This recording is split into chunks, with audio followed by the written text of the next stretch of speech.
going to face. So here if we see, this is the base station which is transmitting the signal towards multiple UEs. And this is being having obstacle related to the multiple buildings. Through that it will get propagated towards the UE, and through other vehicles. Through that it will get impacted and transmitted towards the multiple UEs. So what exactly is this scenario is multipath propagation between the base station and the user equipment. This leads to the delay spread. So when the user is stationary, mobile station or user equipment is stationary, and the base station is also stationary, and it is being transmitted through the channel, and it is getting impacted to the different channel scenarios and received at the receiver with a certain delay from the due to the multipath propagation. The signal occur to be delayed spread signal. So the delay spread exactly means the coherence bandwidth is inversely proportional to the delay spread. So as the more number of delays we are going to face, that means there is will be an coherence bandwidth which is responsible for the high gain, it will be less. So this is the delay spread, whereas the Doppler spread is another scenario where the one user in a car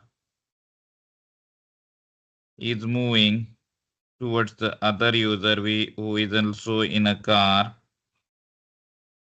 and the base station is transmitting the signal, and the signal received for the user is being with the high intensity through the line of sight component, whereas non-line of sight component will be the it is getting reflected by other moving targets which is moving with certain different velocity, and the stationary buildings through that it is getting transmitted and received at the receiver. So this is first, which is with the non-line of sight, second with the non-line of sight with the user is traveling with a certain speed, and third is with the stationary object which is getting waves of transmitted waves will get reflected and bounce back to the receiver. So there is reception of the different signal at the receiver end with the different Doppler spread. Doppler spread means at the receiver we will receive it with the different frequency offset. Hence at the receiver end we are going to have Doppler phenomena. So Doppler, as we know, when the user moves toward a particular, means suppose train is moving towards you, at that time we will heard a voice with a larger amplitude, whereas it will leave from your space, at that time it will have an lower magnitude, it will be there. So similar way, the receive signal will also face the same sequences, as this is a wireless signal, and through that we will receive it at the receiver end. So in so what are the there are currently in communication scheme there is an OFDM scheme which is orthogonal frequency division multiplexing, which is being used. So in what exactly will happen in the orthogonal frequency division multiplexing scheme, the information is transmitted in the multiple carriers. So the information will be the one peak is null to the other one, and another peak will have the null to the another one. So this way orthogonality will be maintained and the interference will not occur between the subcarriers.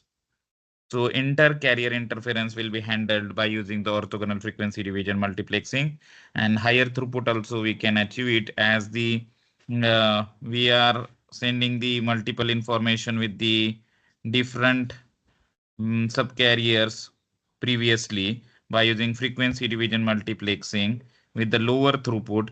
is being handled by using the orthogonality, and the frequency division multiplex signal also we are going to transmit. So through this we will achieve a higher throughput, and interference also will get minimized. But there is a challenge between the orthogonality to be managed while considering the delay and Doppler spread scenario. When the signal received at the receiver end with the different delays and Doppler, so there is an problem, or there is an issue which we can face due to the delay and Doppler scenario. Means when the user is traveling with a higher velocity towards the receiver, or user is in a high mobility speed train, at that time we are not able to handle such kind of signal, and there will be an inter-symbol interference will occur, and there will be failure of data transmission or call will be there. So to handle this scenario, OTFS is the new scheme which is being proposed, that is orthogonal time frequency space. So as the name indicates, the orthogonal time and frequency space. So here the time and frequency which will be represented by using the delay and Doppler scenario. So as we just discussed in previous slides, we'll receive the signal with a particular delay or with a particular Doppler. So while transmitting only, we have to transmit the information in a such a way that this will contain the information related to the delay. So with what delay it is going to receive towards the receiver, and with what Doppler it is going to receive at the receiver, that information we are going to transmit it through the delay Doppler phenomena. So once it is transmitted, at that after that we have to do and convert it into the time domain by using the current IFFT scheme. So through that we have to will get the time domain signal which will contain the information related to the delay and Doppler scenario, and this signal will transmit it through the channel. So that will be AWGN or multipath propagation channel. So through that it will get received at the receiver end by using the fast Fourier transform.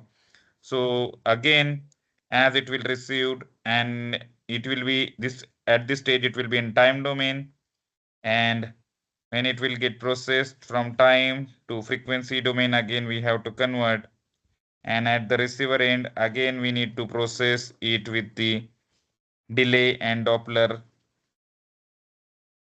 Again will get converted into the delay and Doppler domain at the receiver end, and at the receiver end we can process this signal, and without the CP addition we can achieve a more throughput, and there will be a secured communication we can achieve. Secured and safe communication we can achieve. Thank you.